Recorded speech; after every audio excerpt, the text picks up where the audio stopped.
लेकिन तभी राजमहल से हवा की रफ्तार से एक योद्धा निकला। शायद उस योद्धा को भी आसमानी हलचल का पता चल गया था। शायद उसने भी वो देख लिया था जो विद्युत को दिख रहा था और उसने नीचे गिर रहे उस आग के गोले को हवा में ही थाम लिया। तभी बाजार में खड़ा एक लड़का चिल्लाते हुए बोला, अरे ये तो ऋतिक वेदा है, इंद्रपुरी के रक्षक। लेकिन वेदा ने जिस आग के गोले को थामा था वो कोई उल्का पिंड नहीं था, बल्कि वो एक महान योद्धा था, सिल्वर थामा, जिसे देखकर वेदा ने कहा, थामा, आप यहाँ इस हालत में, ऊपर सब ठीक तो है ना? थामा भी एक महान रक्षक थे जो सालों से इंद्रपुरी साम्राज्य की रक्षा करते थे ताकि कोई भी बाहरी काली शक्ति साम्राज्य में न आ सके। ऋतिक वेदा के ऐसा पूछने पर थामा ने जो जवाब दिया उसने ऋतिक वेदा के पैरों तले जमीन खिसका दी।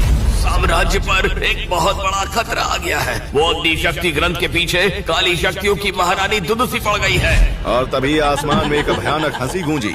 वो थी अधर्मपुरी की क्रूर योद्धा दुदुसी, जो जितनी खूबसूरत थी उससे कहीं ज्यादा जालिम भी थी। अरे वाह, दो बूढ़े योद्धा एक साथ। लेकिन वेदा, मुझे तुमसे नहीं, इस बूढ़े थामा से कुछ चाहिए। इसे कहो कि अग्नि शक्ति ग्रंथ मुझे दे दे, नहीं तो क्या, ये ग्रंथ मेरी जिंदगी की पूंजी है। इसे मैं अपने वारिस को दूंगा, तेरी जैसी गिद्ध को नहीं। ये सुनकर दुदुसी भड़क उठी। उसने थामा पर वार करने के लिए अपना जलता हुआ भाला निकाला, लेकिन तभी अग्नि शक्ति ग्रंथ थामा के हाथ से छूट गया और सीधा जाकर गिरा जंगलों में। तुमने ठीक नहीं किया, वो ग्रंथ मैं वापस लेने आऊंगी बहुत जल्द। दुदुसी गुस्से में ऐसा बोल के वहाँ से चली गई और उधर सबके द्वारा हारा हुआ विद्युत जब गहरे जंगल में पहुँचा तभी जंगल की घनी झाड़ियों में उसे कुछ चमकता हुआ दिखा। विद्युत उस ओर बढ़ा। जैसे उसने पत्तों को हटाया उसके सामने पड़ा था अग्नि शक्ति ग्रंथ, वही ग्रंथ जिसे आचार्य थामा ने साम्राज्य के जंगलों में छुपाया था। ये क्या है? विद्युत को नहीं पता था उसके सामने रखा यह ग्रंथ पूरे साम्राज्य की किस्मत बदलने वाला था। उसने जैसे ही जिज्ञासा में हाथ बढ़ाकर ग्रंथ को छुआ, अगले पल ग्रंथ से अग्नि की लपटें उठी और सीधा विद्युत के शरीर में समा गयी।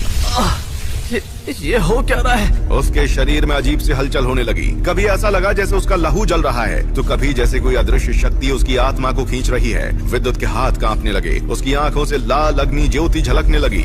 नहीं, ये मेरे साथ क्या हो रहा है? विद्युत को नहीं पता था कि अनजाने में ही वो उस शक्ति का धारक बन चुका था जिसके लिए काली शक्तियों की महारानी दुदुसी पागल थी। विद्युत वो ग्रंथ लेकर अपने घर चला आया और उधर ऋतिक, वेदा और थामा उस ग्रंथ को ढूंढने के लिए निकल गए। तभी इन्हीं सबके बीच महल के बाहर पहुंची दुदुसी। रूप बदला हुआ, चेहरा साधारण युवती का, पर नजरें वही धधकती हुई। दुदुसी का सामना सबसे पहले हुआ राजकुमारी ऐश्वर्या से, राजा नागार्जुन की बेटी, जिसके हाथों में थी इंद्रपुरी की सत्ता। राजकुमारी के चारों ओर चमकती कवच की आभा थी और स्वभाव में गर्व। कौन हो तुम? बिना अनुमति मेरे महल तक चली आई? जानती हो ये इंद्रपुरी है, यहाँ कोई पराई शक्ति पाँव नहीं रख सकती।